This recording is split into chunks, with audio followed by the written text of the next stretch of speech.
Alors, bonjour et bienvenue à cette conférence. Nous avons une très belle programmation pour vous cet après-midi. Il s'agit d'une jeune chercheure du nom d'Héloïse Martens. Donc, Héloïse Martens est donc présentement en deuxième année de la maîtrise à l'Université du Québec en Abitibi-Témiscamingue. Comme pour ceux qui sont arrivés un peu plus tôt, vous avez peut-être eu la chance de lire le résumé. Donc, nous allons aujourd'hui traiter finalement faire un bilan des processus qui ont mené à l'exclusion des femmes autochtones de la sphère politique, de l'évolution de la place des femmes autochtones en politique depuis que la loi sur les Indiens a été modifiée en 1951. Dans le contexte québécois, bien sûr. Donc, sans plus tarder, j'invite Madame Martens, Héloïse Martens, à prendre la parole. Madame Martens, c'est à vous. Bonjour à tous et à toutes. Comme ça a été dit, donc, je suis en deuxième année de maîtrise à l'école d'études autochtones de l'UQAT.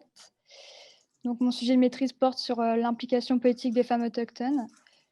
C'est un projet de maîtrise en fait, qui vise à combler un manque de littérature existante. Donc, il y a des recherches qui avaient été faites dans l'Ouest canadien sur l'implication politique des femmes autochtones. Et il y avait un constat que ça n'avait jamais été fait au Québec, d'où la nécessité de faire ce projet de maîtrise. Ensuite, également, les recherches concernant les peuples autochtones sont longtemps focalisées sur les hommes. Donc, c'est aussi dans la perspective de rééquilibrer les discours.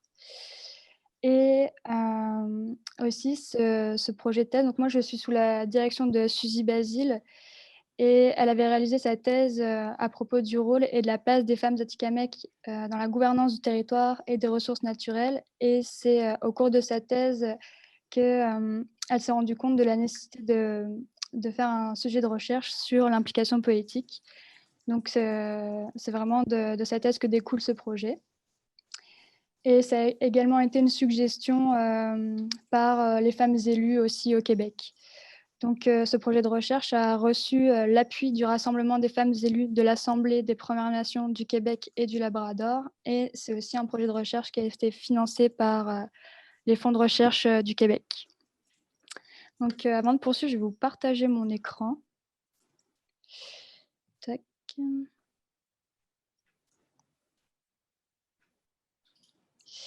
Est-ce que ça fonctionne? Est-ce que vous voyez ma présentation?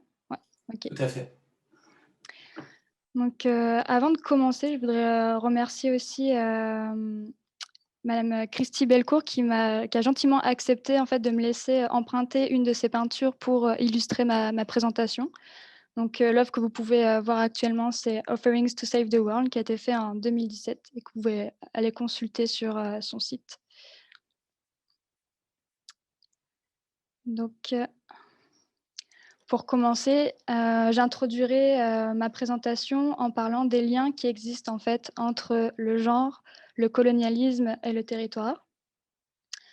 Ensuite, je parlerai de la place des femmes autochtones avant le contact avec les Européens à travers divers exemples. Et pour expliquer en fait ce qui s'est passé avec les femmes autochtones en fait dans le Nouveau Monde, je parlerai du contexte européen au XVIe et XVIIe siècle et la mentalité avec laquelle les jésuites français sont arrivés ici au Québec. Puis, je parlerai de l'impact de la loi sur les Indiens, sur les femmes autochtones, les différentes actions militantes qui ont été menées et ensuite l'implication politique des femmes autochtones depuis que la loi sur les Indiens a été modifiée. Et enfin, je présenterai des résultats qui sont très préliminaires de mes entrevues.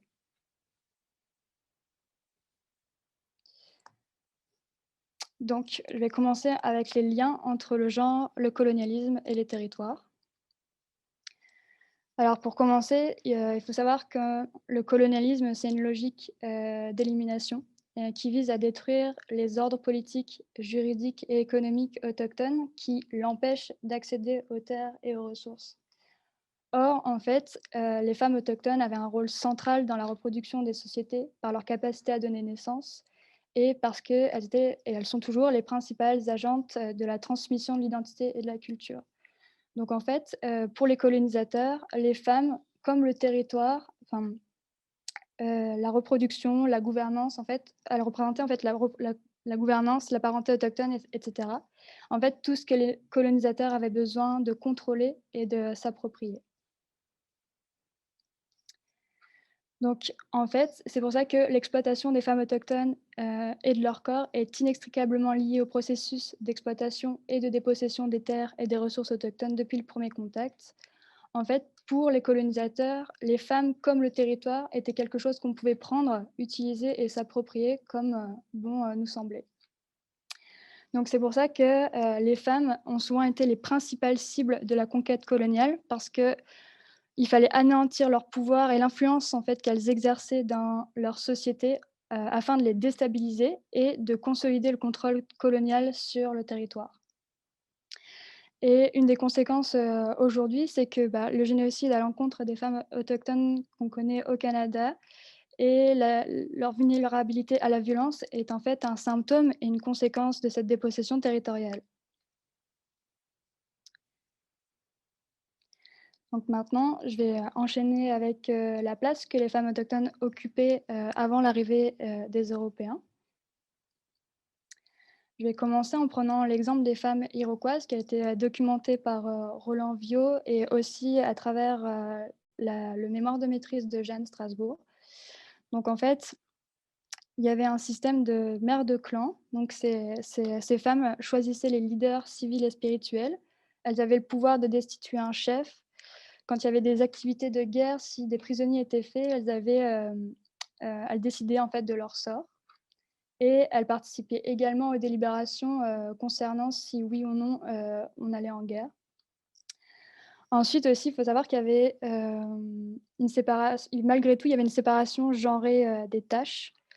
Mais, contrairement à, ce qui se passait en Europe à l'époque où, cette séparation était synonyme de hiérarchie et de dévalorisation quant aux activités féminines, hem, là, pour les femmes iroquoises, c'était un partage équilibré, d'obligations et de responsabilités mutuelles. Et concernant leur corps et leur sexualité, leur fécondité, les femmes étaient, complètement, maîtresses en fait, de ces aspects-là. Ensuite pour, les femmes Huron-Wendat, c'est un peu similaire aussi aux femmes iroquoises, c'est qu'elles avaient également le pouvoir de destituer un chef de clan qui était impopulaire et qui, manquait à ses responsabilités. Le statut était relativement, égalitaire, également, c'est que le pouvoir était partagé entre les hommes et les femmes et chacun en fait avait des droits et obligations les uns envers les autres. Et de même, il y avait une répartition spatiale genrée, c'est-à-dire que les femmes étaient, plus, dans ce qu'on appelle l'espace domestique et les hommes plus dans l'espace public. Mais les relations entre espace domestique et espace extérieur, c'était des relations qui étaient fluides et pareil, il n'y avait pas de hiérarchie. Ce que les femmes décidaient pour l'espace domestique avait une influence sur les hommes et ce que les hommes décidaient pour l'espace extérieur, ça avait une influence également sur les femmes. Et enfin, donc pour les femmes atikamekw, donc ça c'est de la documentation qui est tirée de la thèse de Suzy Basile. Concernant le territoire, en fait, les femmes étaient en charge d'organiser des alliances maritales et celles-ci étaient conclues, en fait, en fonction de l'utilisation et de l'occupation du territoire. Donc, un conjoint pouvait être choisi en fonction de la qualité de son territoire.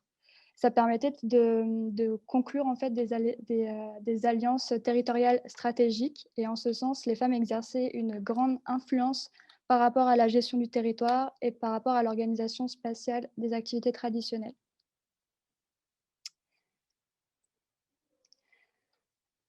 Alors pour expliquer, ce qui s'est passé avec les jésuites, français quand ils sont arrivés dans ce qu'ils ont appelé la Nouvelle-France, il faut comprendre le contexte européen au XVIe et XVIIe siècle et c'est pour ça que je vais vous parler de la chasse aux sorcières en Europe, à cette époque-là. Donc il faut savoir que, au XVIe et XVIIe siècle, la chasse aux sorcières bat son plein, en Europe parce que, le contexte était qu'il y avait une grosse crise, démographique et une crise économique en Europe à cette époque-là. Parce qu'il y avait un certain nombre de gros épisodes d'épidémies qui avaient ravagé, beaucoup de populations Et les gouvernements européens étaient dans une dynamique de relancer la croissance démographique pour relancer la croissance économique. Donc la plupart des gouvernements ont commencé en fait à punir toutes les pratiques qui pouvaient constituer une entrave en fait à cette croissance démographique. C'est pour ça que la plupart des gouvernements européens ont commencé à promulguer des lois pour punir la contraception, l'avortement et l'infanticide. Et les femmes, enfin, les personnes qui avaient des compétences dans ces domaines particuliers, c'était les femmes. Donc, on a commencé à désigner comme sorcière toute personne qui était, par exemple, une femme âgée. Les femmes âgées, de par leur âge et expérience, avaient une certaine influence dans leur communauté. Les sages-femmes, les femmes aux mœurs légères, c'est-à-dire celles qui avaient une sexualité libérée, pas forcément dans le cadre du mariage, et la prostituée. Donc, toutes les femmes dont le pouvoir et l'autonomie représentaient une menace à l'État pouvaient être accusées de sorcellerie. Et donc, au XVIe et XVIIe siècle, on a vraiment un développement de la pensée selon laquelle les femmes sont de potentiels alliés de Satan. Donc là, pour vous illustrer ça, je vous ai mis une gravure en fait sur le côté où on voit en fait l'exécution d'une femme pour sorcellerie à Amsterdam qui date de 1571. Excusez-moi, Héloïse. Oui. J'ai une demande de la part de notre traductrice de juste réduire un peu la cadence, s'il vous plaît. OK. Je vous remercie beaucoup. Donc, pour reprendre, en fait, pour résumer, la chasse aux sorcières, c'était donc une guerre contre le monde des pratiques et des connaissances féminines. Et c'est le moyen qui a été utilisé pour instaurer un nouvel ordre patriarcal et consolider le pouvoir de l'État. C'est aussi une époque où les femmes ont été exclues de la sphère publique et du travail salarié. Donc les femmes ont été cantonnées à l'espace domestique et leur travail, en fait, n'avait plus de valeur économique ni de valeur marchande, ce qui les a rendues dépendantes économiquement de leurs conjoints, qui, eux, avaient accès au travail salarié. Donc je vous ai de nouveau mis une gravure où on voit le diable, une représentation du diable sur un cheval qui enlève une femme. Et en conclusion, donc, au XVIIe siècle, il y a, juste pour le cas de la France, il y a des dizaines de milliers de femmes qui ont été exécutées pour sorcellerie à cette époque-là. Donc, en fait, s'il y a une coïncidence chronologique entre l'annihilation des peuples autochtones dans le Nouveau Monde et l'exclusion des femmes des sphères politico-économiques à travers la chasse aux sorcières dans l'Ancien Monde, ce n'est pas un hasard. On était dans une période où les États consolident leur pouvoir, donc ils se sont appropriés le travail des femmes et il fallait aussi qu'ils accumulent de la richesse, du capital, donc d'où l'expansion coloniale et l'annihilation des peuples autochtones pour s'approprier les richesses. Donc, comme cette époque, il y a la considération comme quoi les femmes étaient faibles, moins intelligentes et plus facilement dupées par Satan, les jésuites partageaient ce point de vue et sont arrivés avec cette idée dans le Nouveau Monde. Quand ils sont arrivés, les femmes, comme les païens, étaient considérées comme des alliés potentiels de l'Antéchrist et ils sont vraiment arrivés ici en se disant qu'il fallait absolument vaincre l'Antéchrist partout et que les autochtones devaient se conformer aux lois de Dieu.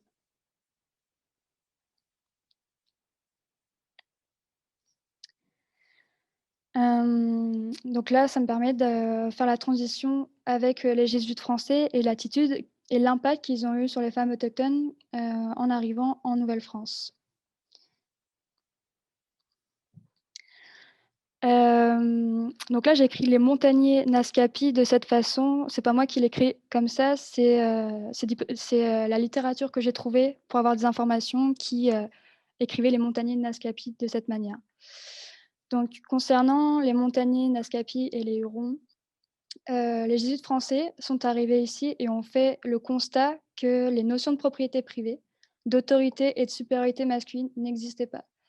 Donc, ils ont voulu enseigner que l'homme était le maître, que les femmes devaient se soumettre à leur mari et que la sexualité hors mariage devait être proscrite. Aussi, le contrôle des sociétés autochtones passait également par l'instauration de mariages chrétiens et par l'imposition de normes de genre occidentales. Pourquoi ils avaient besoin de faire ça? C'est qu'en imposant des normes de genre occidentales, ça leur permettait de mieux les comprendre et donc ainsi de mieux asseoir leur domination et de mieux asseoir leur contrôle.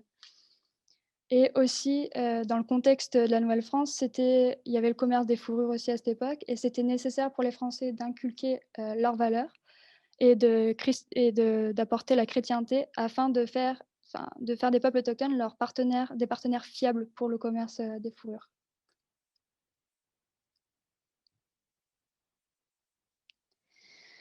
Donc, avant l'arrivée des jésuites, l'union maritale était pas un contrat de soumission d'une femme à son mari, mais un partenariat. Donc, un échange de services, entre 2 personnes et les conjoints étaient parfaitement libres de se marier et de divorcer, ce qui a vraiment, choqué, les jésuites français quand ils sont, arrivés ici. Il faut savoir aussi que les femmes étaient les opposantes les plus ferventes à la christianisation et refusaient de se soumettre à l'autorité de leur père et de leur conjoint. Donc au début, cette influence des jésuites, elle a pas du tout fonctionné et ce qui s'est passé et ce qui a contribué à une certaine adoption du christianisme, c'est que, hem, avec l'arrivée des Européens, ça a déclenché, beaucoup de famines, de guerres, et d'épidémies de maladies. Et ça a tellement déstructuré les structures sociales que ça a laissé du champ, aux jésuites pour redéfinir en quelque sorte les structures sociales. Et c'est pour ça qu'il y a eu une adoption, progressive du christianisme et qu'ils ont plus ou moins réussi à imposer, aux femmes autochtones l'autorité des pères et des conjoints. Donc c'est ça, c'est que la colonisation finalement a, redéfini le rôle des femmes à celui d'épouse et à placer les femmes dans une relation de dépendance, économique, vis-à-vis de leur conjoint. Aussi, comme je vous l'ai dit précédemment, c'est qu'il y avait cette conception comme quoi les femmes étaient, associées au diable, au mal et cetera et donc peu à peu, les jésuites ont réussi à instaurer comme l'idée que les femmes étaient justement responsables, des déstructurations sociales et des tensions, internes qui existaient à l'époque. Donc j'explique tout ce contexte-là pour, montrer que, enfin, quelque temps après, il y a eu la loi sur les Indiens, qui a été, proclamée et qui, a entraîné un certain nombre de discriminations à l'encontre des femmes autochtones. Mais il faut savoir que, avant la déclaration de cette loi, il y avait, un ensemble de procédés, qui étaient déjà en marche, en fait et qui, ont contribué à instaurer, en fait, des discriminations, envers les femmes autochtones. Et c'est juste que cette loi est venue, un peu consacrer légalement et institutionnellement, ces discriminations-là. Donc, comment la loi sur les Indiens a plus particulièrement impacté les femmes autochtones?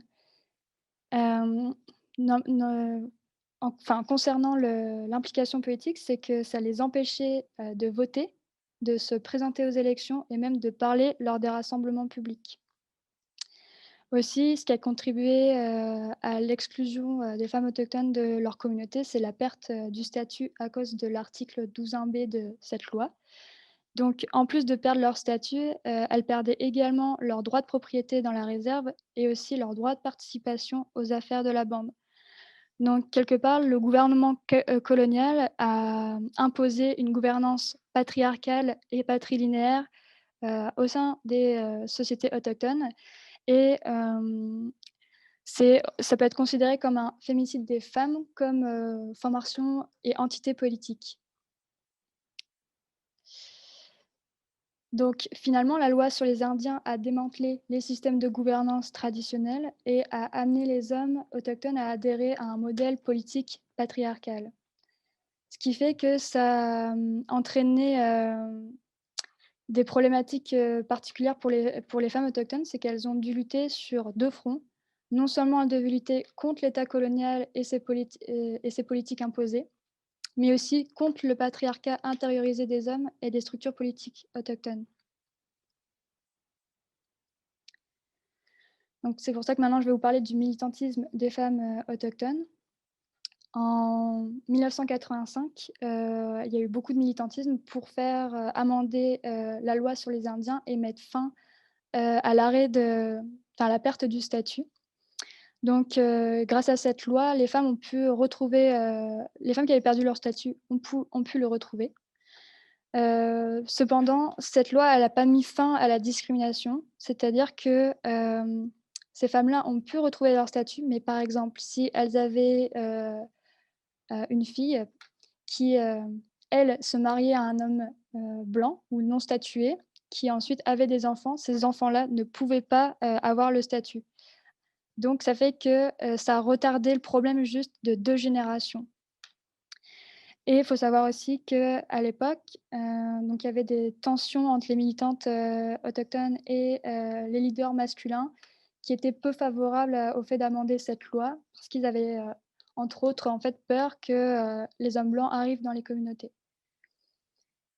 Finalement, cette, loi, elle a été définitivement modifiée et a définitivement mis fin à la discrimination seulement l'année dernière avec l'adoption du projet de loi S3. Cependant, je tiens à préciser même si dans les faits, la discrimination a été, arrêtée et que le statut se transmet, dans tous les cas, il reste un certain nombre de problèmes dans la réalité, concernant la transmission de statut. Là, je vous ai mis une photo aussi de Mary Tuax Orling, qui est une activiste, Mohawk et qui est une des figures majeures, en fait, pour faire amender la loi sur les Indiens. Aussi, à l'époque, il y avait, les priorités étaient différentes entre les chefs, masculins et les militantes, autochtones. C'est que les chefs avaient tendance à privilégier l'autonomie gouvernementale. Ils voulaient d'abord mettre fin au colonialisme en pensant que si on s'attaquait d'abord au colonialisme, ça mettrait fin naturellement au sexisme et comme s'il y avait l'idée qu'on allait d'abord s'occuper de ça, puis après on s'occuperait du sexisme. Et pour les femmes, elles avaient tendance à, s'axer sur la guérison communautaire, la violence, aussi dans les communautés. Et de ce fait, les militantes autochtones, du fait de se focaliser sur, d'autres choses ou même de vouloir faire amender la loi sur, les Indiens, ont été accusées d'être des instruments de l'idéologie coloniale et de trahir la cause autochtone. Aussi, lors de la loi constitutionnelle de 1982, il y a eu, du militantisme qui a fait en sorte que, au lieu de juste déclarer que l'article 35 garantissait les droits autochtones ancestraux, on a pu rajouter la mention, ancestraux aux personnes des 2 sexes afin que, la discrimination envers la femme soit prise en compte dans la loi constitutionnelle de 82. Donc maintenant, je vais vous parler de l'implication, politique, des femmes, autochtones. Donc quand je parle d'implication politique, je parle de l'implication au sein des conseils, de bande. Donc en 1951, il y a eu la levée de l'interdiction aux femmes autochtones de participer à la vie politique, des communautés. Donc comme je vous l'ai dit, avant ça, elles ne pouvaient pas voter ni se présenter aux élections.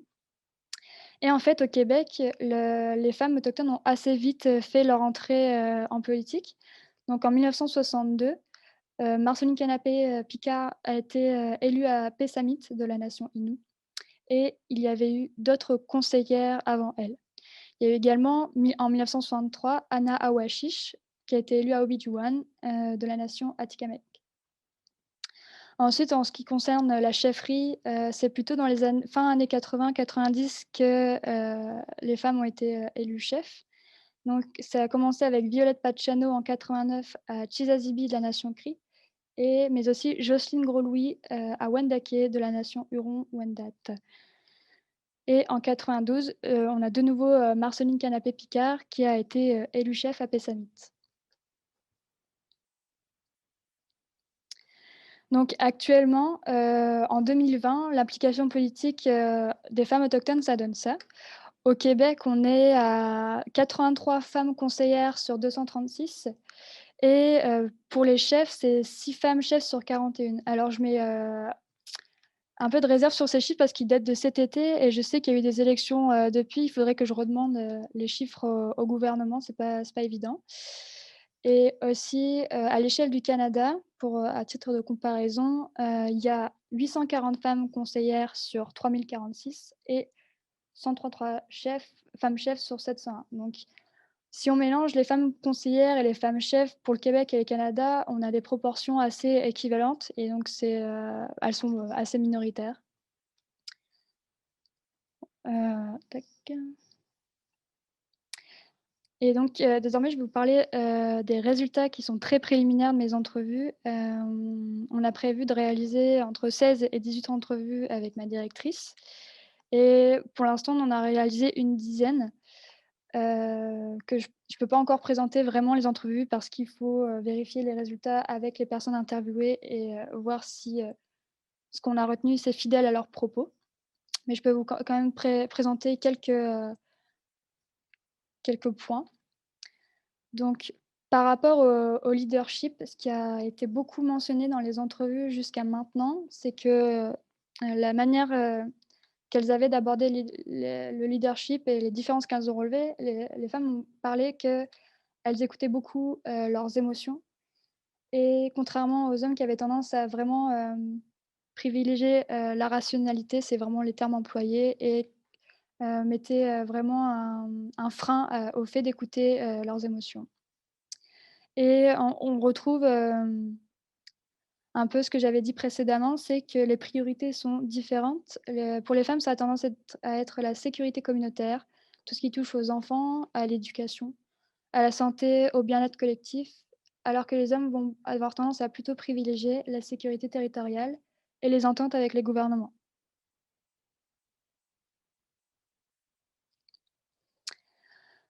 Ensuite, ce que les femmes m'ont dit, c'est que, même si les hommes et les femmes, n'avaient pas les mêmes forces, elles considèrent qu'elles se complètent et qu'elles sont toutes les 2 nécessaires.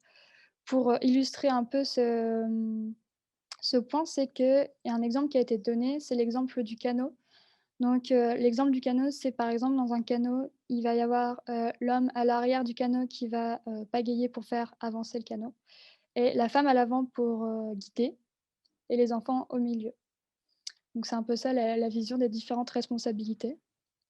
Ensuite, elle considérait que, de pouvoir travailler avec la tête et les émotions, c'était une force et qu'il fallait qu'il y ait un équilibre entre, les priorités.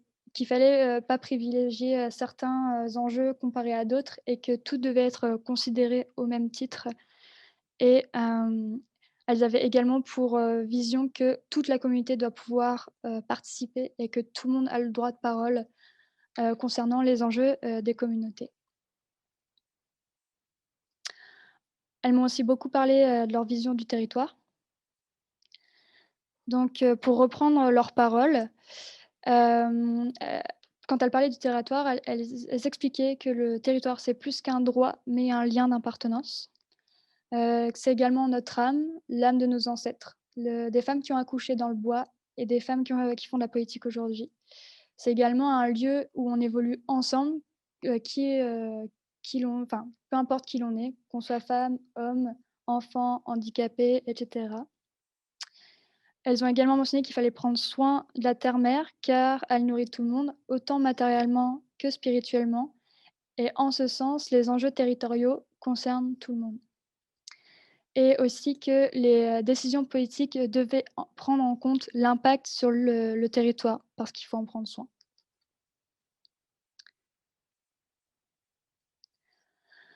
Ensuite, concernant leur implication, au niveau, du territoire, elles expliquaient que, bah, elles participaient, aux consultations territoriales, que leur accord était, indispensable. Elles participent également, aux chasses communautaires. Donc les chasses communautaires, c'est, des chasses qui vont être faites pour ensuite, redistribuer toute la viande chassée à toute la communauté pour repartager, toute la nourriture. Elles ont aussi parlé que, certaines ont mentionné que les femmes avaient un certain contrôle sur le territoire traditionnellement, parce qu'avant, c'était elles qui décidaient quand et où les hommes allaient chasser. Et aussi, il y en a plusieurs qui ont mentionné que, les femmes avaient une influence, mais que celle-ci était invisible, comme si elles agissaient plus en arrière, des hommes.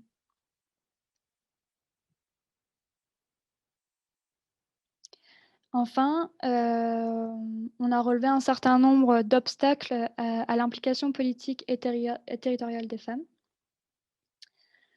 Donc, Les obstacles qui ont leur implication, c'est que c'est une conséquence de la colonisation et de la loi sur les Indiens, étant donné que le pouvoir a été mis uniquement, entre les mains des hommes pendant longtemps au sein des conseils de bornes. C'est comme une habitude qui est, restée et la domination quelque part se perpétue. Aussi, ce qui peut constituer une entrave à l'implication des femmes, c'est la répartition des responsabilités domestiques et familiales. C'est-à-dire que si, le conjoint ne prend pas, ne prend pas ses responsabilités au sein de la maison, concernant le soin des enfants et cetera, c'est une charge qui va empêcher les femmes vraiment de s'impliquer politiquement. Donc, le fait que le conjoint soit présent est vraiment un facteur, de réussite en politique. Aussi, concernant l'implication territoriale, il y a encore cette pensée que les hommes ont encore tendance à penser que le territoire relève plus de leurs responsabilités et que les femmes restent plus, cantonnées aux domaines liés au care, donc aux soins.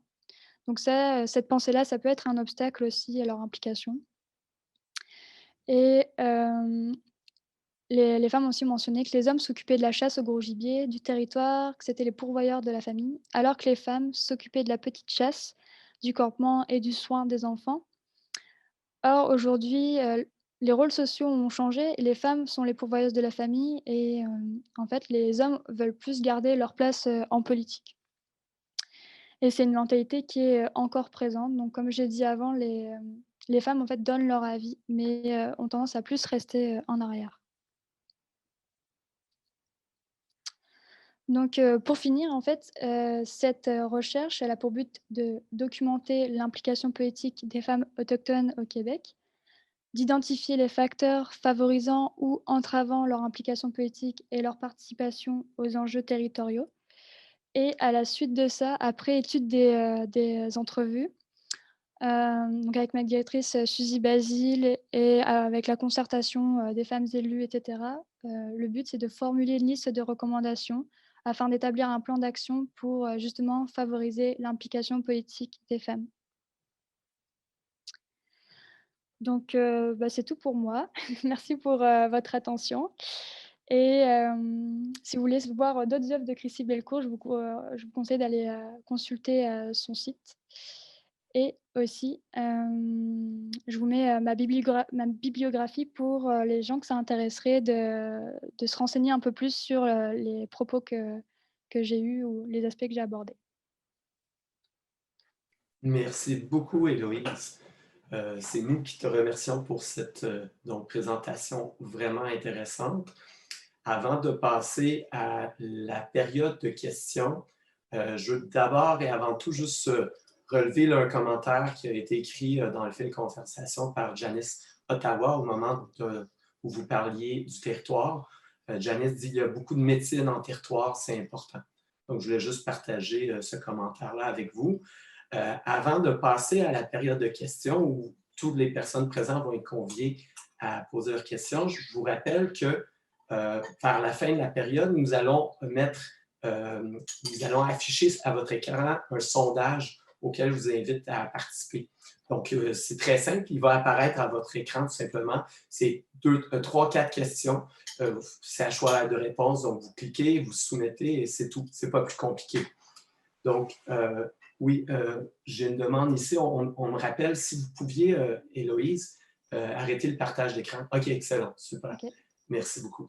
Donc voilà, pour ce qui est de la période de questions, en gros, vous pouvez poser vos questions dans le fil de conversation, le chat. Vous pouvez lever la main ou, c'est-à-dire le faire soit à l'écran comme ça, ou il y a également le bouton réaction où on peut lever la main. Et pour finir, on peut tout simplement ouvrir notre micro et poser notre question de vive voix. Donc, la période de questions est ouverte. Qui sera le premier ou la première? Donc, j'ai Janice Ottawa qui dit qu'il y a une question. Janice, souhaitez-vous donc ouvrir votre micro? Bonjour. Bonjour. Très intéressant. C'est pour savoir votre maîtrise, est-ce qu'elle est vers la fin ou ton chemin de... Est-ce Là, que tu es en début de maîtrise ou vers la fin? Là, je viens de commencer la deuxième année. Les résultats, je vais finir mes entrevues cet hiver et les résultats devraient être publiés à l'été prochain, en l'été 2021 en fait. OK. Par rapport vers quand vous aurez vos résultats de recherche, est-ce que vous allez faire des présentations pour les femmes autochtones au Québec? Oui, c'est prévu. On va faire des présentations avec Suzy Basile. Certainement, on va déjà présenter les résultats au Rassemblement des femmes élues. Et il y a d'autres moyens de diffusion qui sont encore en cours de réflexion. Mais c'est ça, le but, ce serait d'organiser comme des réunions pour présenter ces résultats à toutes les personnes que ça intéresse. Oui, intéressant. Je vais attendre parce que je fais partie des femmes autochtones du Québec, puis on veut avoir des ateliers comme les chercheuses ici. OK. Merci. Merci. Donc, ici, nous avons un commentaire de Patricia Blanchet. Je le lis à voix haute ou vous voulez, est-ce que vous voulez ouvrir votre micro, Patricia? Oui, j'ai ouvert mon micro. Est-ce que vous m'entendez bien? Bonjour Héloïse, enchantée. Allô. Merci beaucoup pour cette présentation fort pertinente et intéressante. J'aime beaucoup le tour d'horizon que tu as fait là, pour replacer l'histoire.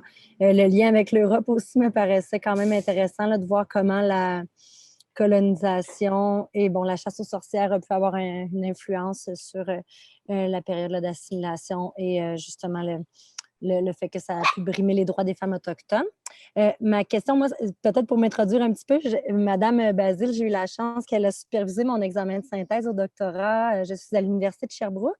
Je suis coordonnatrice du comité Moi-Mamou pour l'inclusion des perspectives autochtones à la formation, à l'enseignement. Et je travaille en éducation artistique avec les femmes autochtones. Bon, le terrain de recherche sera sûrement, là, j'entame la 3e année, sûrement l'institution CUNA. Donc, j'aimerais travailler au collégial et j'aborde justement des belles relations en ce sens-là en ce moment. Et c'est ça, je vais travailler sur la théâtralisation de récits de la relation au territoire de jeunes femmes autochtones de différentes nations qui sont étudiantes à l'Institut CUNA ou bien peut-être au Cégep Antique, on va voir. Mais ce qui me venait maintenant, là, c'était le lien parce que j'ai beaucoup lu aussi sur les enjeux des femmes autochtones et les enjeux liés au territoire, la gouvernance et tout ça dans les dernières années et aussi étant impliquée beaucoup au niveau communautaire autochtone dans les différents rassemblements et POWER. Donc, c'est ça, ce qui me venait, c'était vraiment les études. Je ne sais pas si tu les as croisées. Et j'avais une petite question aussi après. C'était par rapport aux études de McGregor. Tu as sûrement croisé ça sur les femmes comme porteuses d'eau, les femmes autochtones, protectrices et gardiennes de l'eau.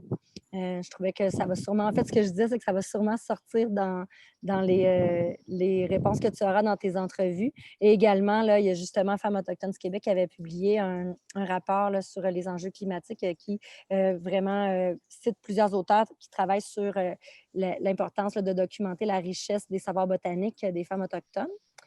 Et le mémoire de Amandine Gournay également qui traite des voix autochtones et écoféminisme, féminisme autochtone et justement les enjeux de climatique et l'implication des femmes autochtones au niveau des mouvements de revendication. Et ce que ça m'amenait comme question, c'était, j'aimerais ça connaître certaines de tes questions d'entrevue, parce que là, j'ai aimé ça que tu arrives à la fin avec ta question de recherche et un peu l'objectif et comment ça se déploie, parce que tout le long, un peu, c'est ce qui me trottait dans la tête. Donc, peut-être si on peut avoir quelques petits aperçus des questions, si tu peux, là, mais c'était ma question. Merci beaucoup. Je pense que je peux te dire de manière générale. En fait, les questions qui sont posées, c'est de savoir qu'elles nous retracent un peu en fait, l'ensemble de leur parcours politique. les principaux défis et obstacles qu'elles ont rencontrés pendant leur implication politique. Aussi, on leur demande justement qu'est-ce qui peut les empêcher de s'impliquer au niveau du territoire, si elles ont remarqué des différences de vision du territoire entre les hommes et les femmes. C'est ça. Après, on pose des questions, on rebondit sur des sujets qu'elles abordent et qu'on n'avait pas forcément prévus.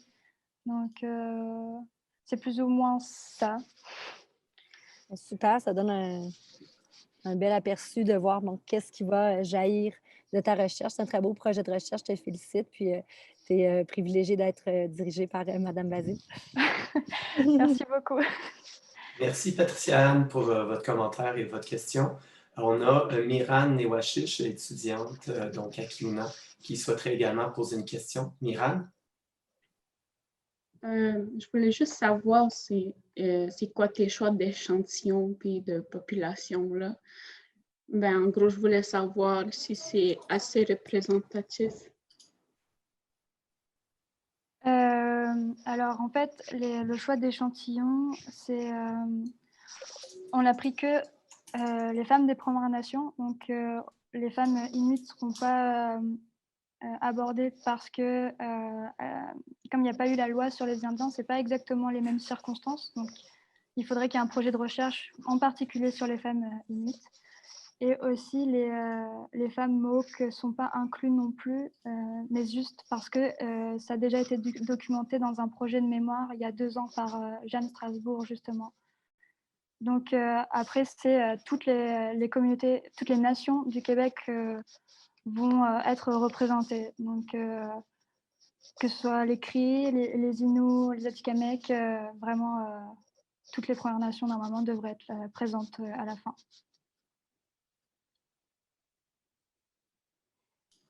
Ça répond à ta question, Miran? Je vais prendre pour acquis que oui. Donc, est-ce qu'on aurait une autre question, soit dans le chat ou soit à voix vive, à voix haute? Pendant ce temps-là, je vais partir le sondage. Donc, vous allez voir, comme je disais plus tôt, paraître à l'écran. Et je vais en même temps prendre d'autres questions. Si dans 30 secondes, on n'a pas d'autres, mais ce qu'on fera, c'est qu'on prendra le mot de la fin de la part d'Héloïse, qui pourra ajouter quelques commentaires ou faire un résumé des éléments clés.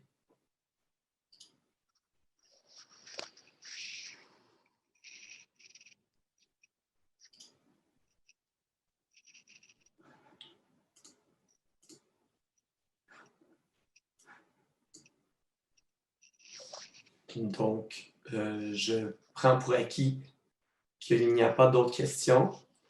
Comme je disais, vous voyez maintenant le sondage à votre écran, c'est le temps d'y répondre. Pendant que les gens répondent, Héloïse, peut-être le mot de la fin? Oui, je voulais terminer par remercier en fait, l'Institut CUNA de m'avoir invitée. C'est vraiment un honneur pour moi. Et aussi, merci à toutes les participantes et tous les participants pour les questions. Et je pense que je n'ai pas grand-chose de plus à ajouter. Excellent. Encore une fois, un grand merci pour cette présentation vraiment intéressante. Je pense pour utiliser une expression bien québécoise, on a eu pour notre argent. Et donc, ce que je vais faire à l'instant, je vais partager avec les participants la conférence qui va avoir lieu demain matin pour les personnes que ça pourrait intéresser. Donc, demain matin, nous allons avoir Chatbook qui vient nous parler finalement de la communauté Lumad qui subit des pressions assez fortes du gouvernement philippin. Et à 11h30, une personne bien connue dans la sphère, dans le milieu autochtone, soit Tayake Alfred, qui va venir nous parler. Le titre donc, de sa conférence est The Meaning of Territory and Indigenous Cultures. Encore une fois, donc je vous remercie énormément d'avoir été présent, puis je vous souhaite une très belle fin de journée. Au plaisir. Bye.